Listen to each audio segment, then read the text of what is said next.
Do you want more success, more growth, more results? Then it's time for the Boundless Success Accelerator from the Modern Observer Group. This isn't your average coaching program. It's where top performers come to dominate. Weekly group sessions, on-demand coaching, a community that's got your back, and a power-packed library of tools to supercharge your business and career. No more excuses, no more waiting. Get in, level up, and start building the life you've been dreaming about.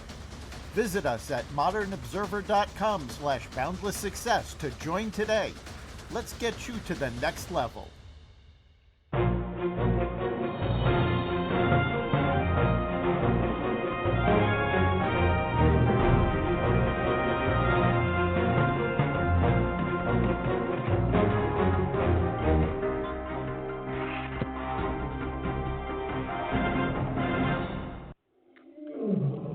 Welcome to another edition of Carnivore Bites. I'm your host, Jeff Sherman, along with the esteemed Dr. Eric Lopkin. And breaking news, you can fill our listeners in on that one as we do this podcast on Wednesday. Yeah, we're recording. September 10th. We are recording this Wednesday, September 10th at 3 o'clock, and Charlie Kirk of Turning Point USA has just been shot at Utah Valley University. It's a breaking story, so we don't have a lot, but we do have a statement from a college spokesperson. It says, what we know currently is that Charlie Kirk was about 20 minutes into his presentation when we heard shots fired from a nearby building. And to the best of our knowledge, he was hit and taken with his security team away from the premises, and the courtyard was cleared. That's a statement from a UVU spokesperson. And again, it's breaking news. So we're hoping he will be okay, but he has been evacuated from the scene and I believe taken to a nearby hospital. Excellent update. We all wish him the best. I watch him all the time, and very interesting content. Wish him the best. Well, Uncle Joe is kind of the gift that keeps on giving, isn't it, Dr. Lopkin? Can you tell the listeners what I'm referring to? Yeah, we just got revised job numbers from the Bureau of Labor Statistics, and it turns out that for the last year, actually going March 2024 to March 2025, the job numbers that had come out from the Biden administration were exaggerated by almost 1 million jobs. That's close. Close. Yeah, we created 1 million jobs fewer than the Biden administration was claiming. Oh, well, I mean, it is, it's within the margin of error, correct? Just kidding. No, that's not even close to the margin of error. And the impact of it is huge because, first of all, aside from lying about how well the economy was doing under Bidenomics, it also convinced the Fed not to lower interest rates, which has only sped up the deterioration of our economy. And Correct. On top of that, it goes to show something that Trump has been talking about for the last several weeks about how the numbers are being generated and how inaccurate they are. And it just proved it. This is why Trump fired the head of the Bureau of Labor Statistics a few weeks ago. Everybody was saying, because they're saying his job numbers aren't good. No, when you're missing your estimates by 1 million, it's time to redo how these statistics are being compiled. Well, to put that in perspective, 1 million, essentially, Dr. Lopkin, you can have, let's just say, lunches every day, have some martinis, and at the last 5 minutes when the numbers are about to need to be published, I should say. Just say, yeah, Lopkin, no, what do you think? 250,000, that sounds good. Okay, let's run with it. In other words, you are not doing your job. That's impossible. Here's the thing. Missing it by 50,000, I got it. This is how the numbers are collected and why they do tend to be so inaccurate and we have so many revisions. Is that there's no real science to this. The initial numbers that the Bureau of Labor Statistics releases is a survey. They literally call businesses and say, well, are you hiring? How many of you hiring? How many jobs did you have? How many do you have now? But let's face it, when was the same way that election polling has been very inaccurate because people don't answer their phones? Guess what? Businesses are not responding to this. So they're releasing these numbers. I'm actually guessing at this point, they don't even have a statistically significant sample when they release the initial numbers. Well, what do you think of there's two reports. There's the ADP report, which is basically hard numbers, and then there's a survey that gets more notoriety. I wonder if it should really just go the way of the platypus. Yeah, I mean, the survey is not working, and the revisions do come from hard data. The ADP number also isn't as accurate as it used to be because ADP is using its own customer data. Well, back in the day when ADP started this, if you had a large, business, if you had payroll, you used ADP. They basically had a monopoly on it, so they had all the data. This is no longer the case. There are hundreds of smaller payroll companies, other competitors. So ADP doesn't have all the data either anymore. Okay, so overall, you'd have to say there needs to be a major re-engineering of this or some couching at least of the numbers. Because I remember when it used to be revised, 10,000, a million, that's just, you're not even, like you said, statistically significant. There's no even relevancy of it. So I don't know. But you're right. Your point is more than well-founded. It's the whole thing about, Jerome Powell, being late all the time. But yes, if these numbers, let's just say if they did publish the accurate numbers, then I'm sure we would have several basis points in terms of rate reductions, but we don't. And let me just add one other thing. We have high interest rates, and we also have an increasingly, I'll use the term, susceptible real estate market, and especially in certain areas. So the high rates certainly don't help that. Well, the high rates have slowed down the real estate market, certainly. A bigger impact, though, is people's credit card debt. And remember, we talked about this a few months ago, where credit card debt was at an all-time high. Well, guess what? Defaults too. Yes, defaults also, primarily because the interest rates shot up. So had Jerome Powell had this correct data, we could have seen lower interest rates. The Fed looks at a lot of different things, so we can't guarantee they would have lowered it, but the odds would have been so much higher. It would have... It's pretty likely.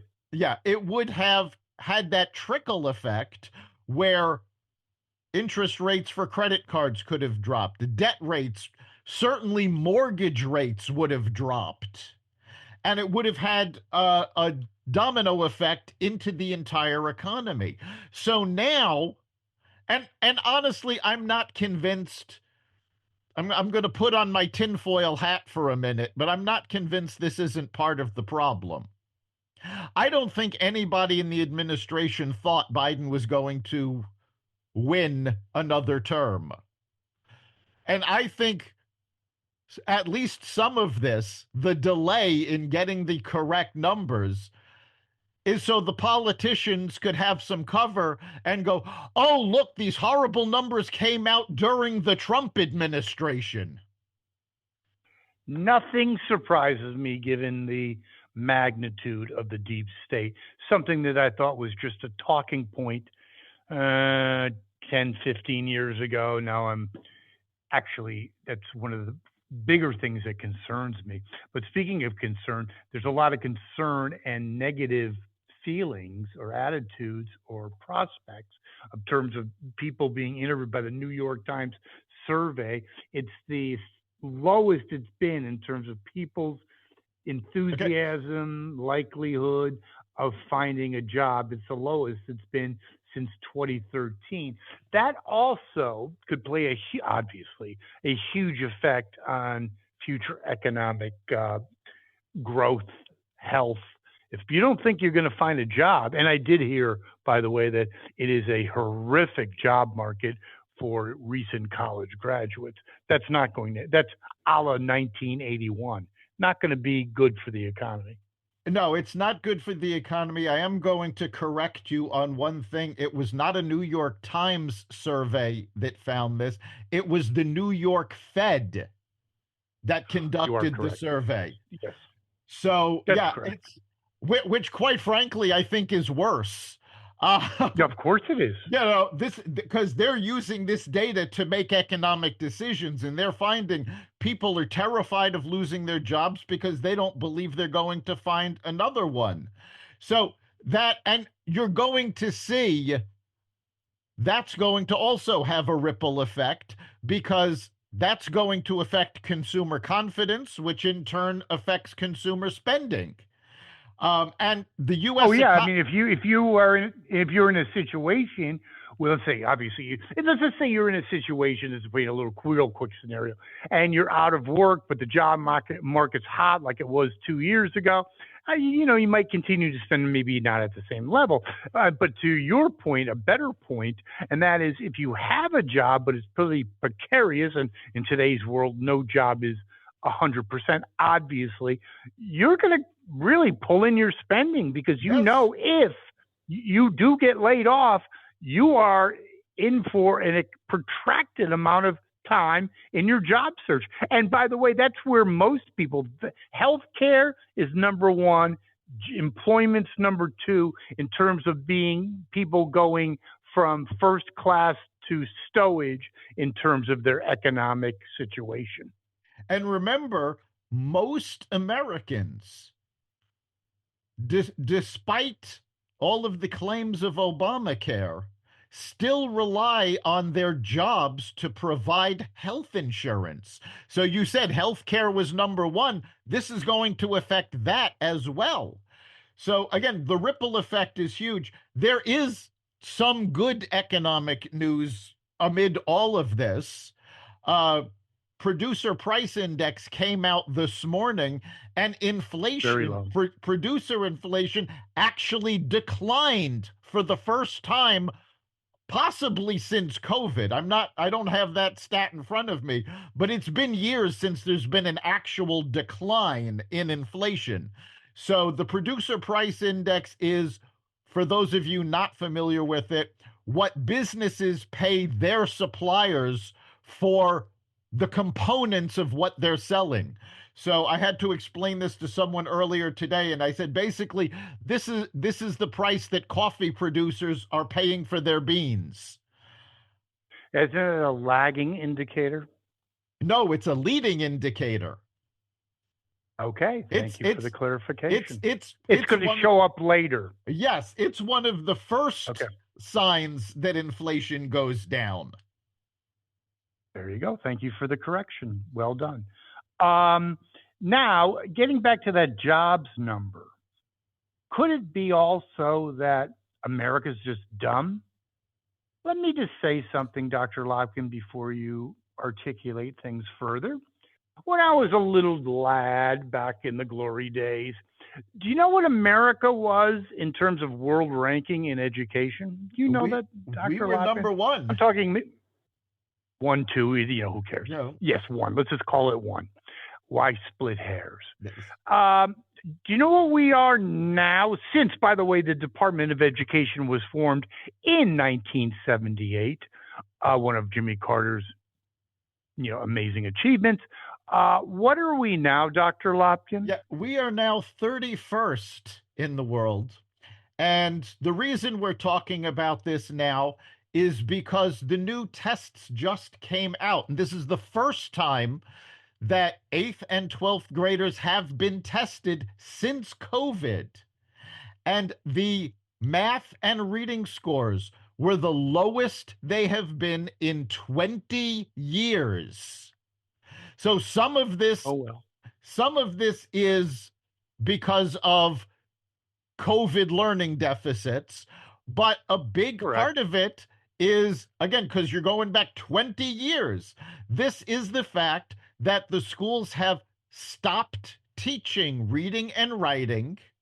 They have focused on making the kids feel good and, making sure everybody feels included. I would not argue with that, but I think it's even bigger than that. And I think it goes down to one of my bottom worst presidents, and that's George W. The No Child Left Behind was horrific. Oh, it's No Child Left Behind was a disaster. There you go. It did not help this 20-year trend. Well, is it the thing? No, but it is a thing. Everyone plays to the lowest common denominator. Excellence is not celebrated. In fact, you could make a case that excellence is punished. Dr. Lopkin. Okay. And let me just wait before you comment. Go ahead. But that is true, but that's not coming from No Child Left Behind. No Child Left Behind was essentially a testing protocol. The problem wasn't with the protocol. No child left behind means that all children have to succeed, and that puts an inordinate amount of resources into the underachievers and takes away resources from the overachievers. That is true. That is true, but that is it. The problem is not where the funding went, because America is spending more on education now than we did 20 years ago. And I'm not talking adjusted for inflation. I'm talking in absolute dollars. And we spend more than the next 10 countries combined. And yet we're still failing. The problem isn't the money. The problem is when the testing protocol went into effect, school systems stopped teaching education and started teaching just enough to pass the tests so they could get the funding. Yes, but we are not letting our education. By the way, the Department of Education had a huge role in this debacle. Let's just be extremely clear on that. The Department of Education is almost completely responsible because they're the ones that handed the standards down. 100%. But it's also not just the Department of Education and educators and No Child Left Behind. It's also societal. When you have a breakdown of society, when you have essentially in some cases like the inner city, like Baltimore, okay, no child passed, okay? And what is it? Is it the education system? 100%. But is it also the family unit? I say that shares some of the responsibility. Well, it's even bigger than that. Baltimore is the perfect example because you do have the breakdown of the family unit. You have the failure of the education system, but you also have the rampant crime where the kids are going to school and they don't see any point to it because they already know they're going to be gangbangers. They're already slinging dope on the streets.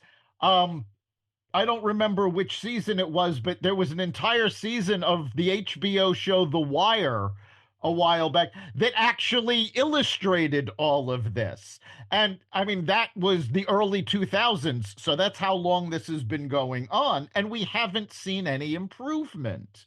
So, yeah, But you've it's got. not just about poverty, it's about the social structure of various groups. You could have, America has a history of very poor people doing extremely well educationally and economically one generation later. You look at immigrants from certain countries, come here with not a dime, they don't know how to speak English, and their kids are going to Harvard. So there is definitely, not all, but there's a big chunk of this, a societal situation that is sick. Yes. And another part of the problem, and it goes to the societal breakdown, is that these kids are not being taught that they can succeed. They're essentially being told, oh, the game is stacked against you. There's no point in even trying. Capitalism is against you. So they're literally being brainwashed to not make the effort, to not bother learning. And another survey had come out last week. I believe we touched on it on last week's episode, where kids are essentially not believing in the American dream anymore. They don't believe if they work hard, they can succeed. And this is coming from essentially decades now of brainwashing that, quite frankly, to not to put too fine a point on it, lays at the feet of the teachers union.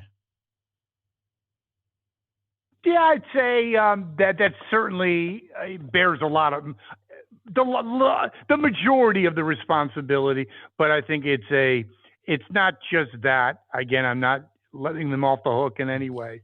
It is a complete societal situation where you're having a breakdown in the family. You have no one's at home. You have out of the nest parents, and no one's paying the right attention to young people. They're buying them off with stupid gifts instead of focusing in on how'd you do in school. Yes, your point is 1,000% correct. It's also an indoctrination. Go ahead. I think you're putting too much on that, because I grew up in the 70s and 80s where we were all latchkey kids. We came home, there was nobody home. We were responsible for doing our own homework. We were also responsible for doing housework. And we have dropped quite a bit since then. So it's not a fact that the parents aren't paying attention. It's the fact Okay, that you might have a point there. It's a quality of the parenting. yes, that is a factor. Yes, you're right about that. And the indoctrination. The indoctrination is not just in the education system; it's all around them. And now it's even worse with social media, TikTok. What's the message there? It's not study hard, kiddies. No, it's doing the last tweaking dance, or, who knows? It is not a positive message. Well, and the message is, who needs this? Go ahead. That's another major factor in all of this. And we saw this over the last several years with college grads, where rather than actually wanting to go into an industry where they're contributing to society and helping build communities, the biggest draw that these kids wanted to do is they want to be social media influencers. Well, guess what? Exactly. These are not the best educated people in the world. Nope. And you always look, it's like the lottery winner. Oh, some, hot chick did a video and now she's a multimillionaire. And oh, wow, who needs to work hard? And there's actually a work ethic problem in some of our youth, not all, not the newer or the younger, but those kind of, I don't know, 20 somethings, you see videos of them. Oh, I'm working and I can't go out on dates and stuff. Well, no, Yeah. So there's some issues it's there. actually it's not 20s anymore because the group is getting older. It is the younger group of the millennials. It is the older group of Gen Ys. We've started to see, because the 20-year-olds are now Gen Z, and Gen Z is actually the most entrepreneurial generation we've seen possibly since the baby boomers. So it's an older group now that's that problem. We've been talking about it so long that they've aged out of Yeah, being you're the right. 20s. It's aging before our very eyes. But speaking of something that's not aging, is the auto pen and its implications. Could you talk about that, Dr. Lopkin? In particular, the pardons. Yeah, emails were just released by the Justice Department from the Biden Justice Department, where it turns out that the Justice Department had pushed back on these pardons because they were never consulted about them. Biden did not actually decide who was going to be pardoned. It was handled by other people, which, quite frankly, is blatantly illegal. And we've also seen testimony in front of Congress of people within the Biden White House who pushed back against the use of the auto pen. So we are seeing concrete evidence that, yes, they knew Biden wasn't using the auto pen. They knew he wasn't making the decisions, and people actually did push back, and they were silenced. Well, actually, real quick, is in Kamala's new book that she didn't write, basically refers to him running as reckless. A little diss at Uncle Joe. Well, I mean, she's, I don't often say this about Kamala Harris, but she's right. I mean, we knew, we said this back. I'm trying to remember if it was the podcast or if we were still on terrestrial radio at the time, but we had said in 2019. No, we got fired. No, we got fired years before that. Was okay? Just kidding. So I don't remember. I don't remember what year it was anymore, but. Unceremoniously, by the way. Yes. But we had reported in 2019 that the Democrats knew Biden had dementia. And we were told this by high-ranking members of Democratic state committees. And they just swept it under the rug. So, I mean, was it reckless for him to run in 2020? Absolutely. Was it absolutely horrific for him to run in 2024? Absolutely. Not surprising. I think this auto pen's going to have a lot of legs. There's a lot of ink in that cartridge. How do you like that? Yes. Now, Dr. Lopkin, for our last issue of discussion, I would like, and I'm sure our listeners would like, your insights into why the conflict of the last week and the shores of Venezuela, why was it just beyond good viewing? What is it? What's its importance and ramifications? If you could shed some light on that, and even how it relates to NATO. Yeah, this is actually I don't understand why the media is not covering this more fully. But what we are looking at right now, and again, not to put too fine a point on this, but we are literally in a world war, and it hasn't been declared. Nobody wants to talk about it, but this is what's going on. The U.S. Navy took out Venezuelan drug cartel boats, and I believe the Air Force also had some skirmishes against the Venezuelan drug cartels. Now, the problem with the cartels isn't simply that drugs are getting into the U.S. and killing people, as if that wasn't bad enough. But now it's coming out that Iran and Hezbollah have been partnering with the Venezuelan drug cartels to launder money. So every time the cartel is making money, Iran is taking their cut. Iran is now using that money to fund Hamas and Hezbollah and attacks on Israel, but they're also using it to fund their drone program. Now, why are the Iranian drones so important? Because they're selling those drones to Russia. Now, earlier in the... let me ask you one question real quick. And how did Iran get all that drone technology? Yes, Iran got the initial drone technology because they shot down American drones back during the Obama administration, and we did not have any kind of self-destruct on it. We did not have any operation to retrieve the drones. So why would you? They took our drones, and now they've got what was our drone technology. And unfortunately, under the Biden administration, China has now leapfrogged us in drone technology, and they're also selling drones to Russia.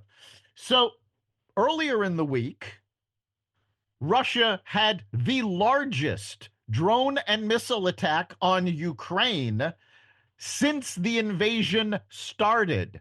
So much for these peace talks. Putin is actually ramping up the attacks. And this morning, the drones were shot down over Poland's airspace by not just Poland's Air Force, but NATO Air Command. So now, because Poland is part of NATO. Now, we've heard the term over and over again. And in the NATO charter, an attack on one is an attack on all. Now, Russia is claiming, Poland has no evidence that these were Russian drones. They came over the Russian-Polish border. Who else is going to be doing this? Especially given Iceland. Right. Iceland's going to be using drones to attack Poland over the Russia-Poland border. It wasn't, 6 or 7 drones that wandered off course. This was a major incursion into Polish airspace.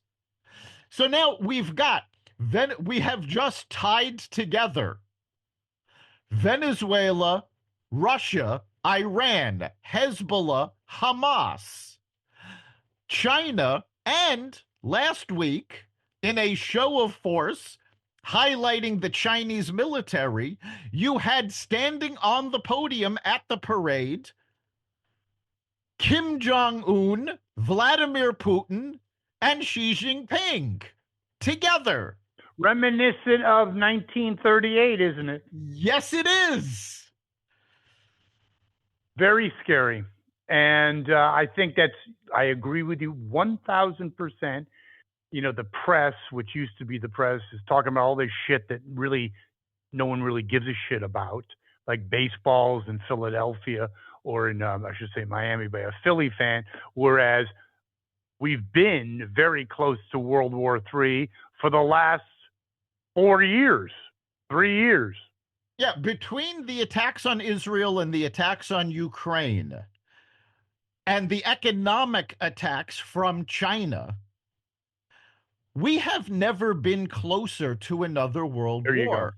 And instead of talking about this, instead of giving the American public the information they need to understand what is going on in the world, U.S. media has been more focused on the Taylor Swift engagement.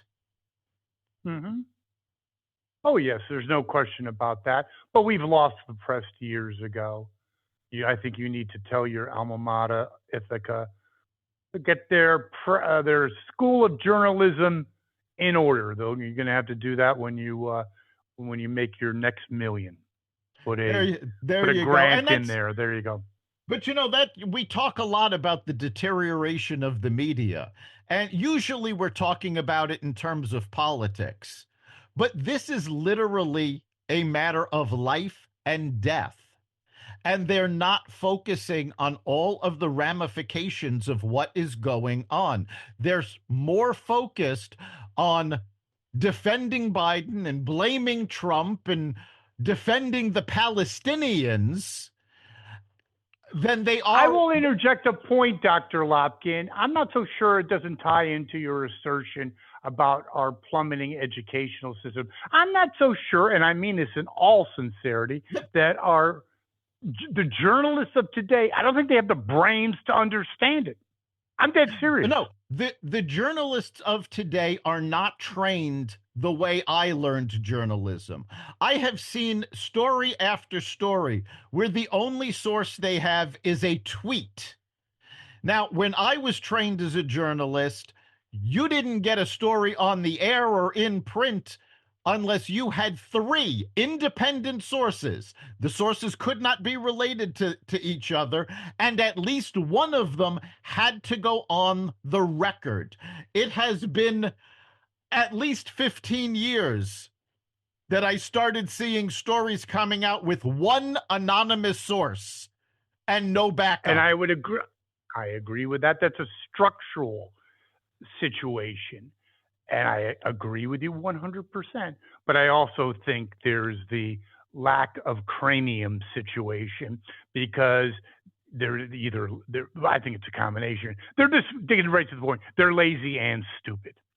You telling me some of these morons on the air, Rachel Maddow, could actually understand the geopolitical, military, strategic implications? Okay, using Maddow as an example, though, that is a big problem with the media because Rachel Maddow is not a journalist. Joy Reid was not a journalist. What you have are commentators. These folks have no particular training in doing research and doing journalism. I mean, certainly Jen Psaki. No, you said it. You said it right there. You said it much better than I did. Yes, they talk or they recite the news, but there's nothing behind it. You could basically have an avatar. Exactly. And that is the big problem with media, is that journalism, it goes across all of the platforms. I've been naming, MS Now, MSNBC, whatever you want to call it, people, but I call it shit. Right. It's the same thing at Fox News. It's the same thing at CNN. It's the same thing at News Nation and at Newsmax. Basically, you've pretty much got each of these networks has 2 hours or so during the day when they actually have journalists on the air. And the rest is commentary. The other 24 hours a day is commentary repeating what was done in the 2 hours and pontificating on it. No question. But it's also commentary wrapped in the illusion of journalism, which is actually more dangerous. Yeah, and now we are really seeing, because again, nobody questioned the auto pen. Nobody questioned the job numbers. Nobody is investigating what's actually going on with these international ties. I think with the auto pen, they should have done a forensic accounting of all the ink that they had to buy. Just kidding. That's not a bad point, though. I mean, think about how much taxpayer money was spent on ink for the auto pen. It was good for Staples. Their stock went up 3%, right, by the way, over the Biden administration. And before we sign off, a quick update on Charlie Kirk. There is a suspect in custody. Footage has shown Charlie Kirk being hit in the neck by the shots. Blood can be seen gushing from the apparent wound and students screaming. The university has confirmed that shots were fired, that the suspect is in custody, but has not provided an update on Kirk's condition. Well, Dr. Lopkin, I love the new format, focusing on particular issues, and we will be doing that next week. And because we're more issue-oriented in terms of our focus, our listeners can contribute to the process as always, can't they? Yes, they can. We want to hear what issues are important to you. Are you worried about your job? Are you concerned about the international situation? What matters to you? You can message us at thexvadio.com/connect. You can also message us through the Carnivore Radio Facebook page. And of course, you can hear every episode of Carnivore Bites at xvadio.com, the Carnivore Radio website, Apple Podcasts app, YouTube, Rumble, Spotify, iHeartRadio, Audible, Amazon Music, and other platforms that respect freedom of speech. Thank you, Dr. Lopkin. Great show. See you next week. We'll see you then.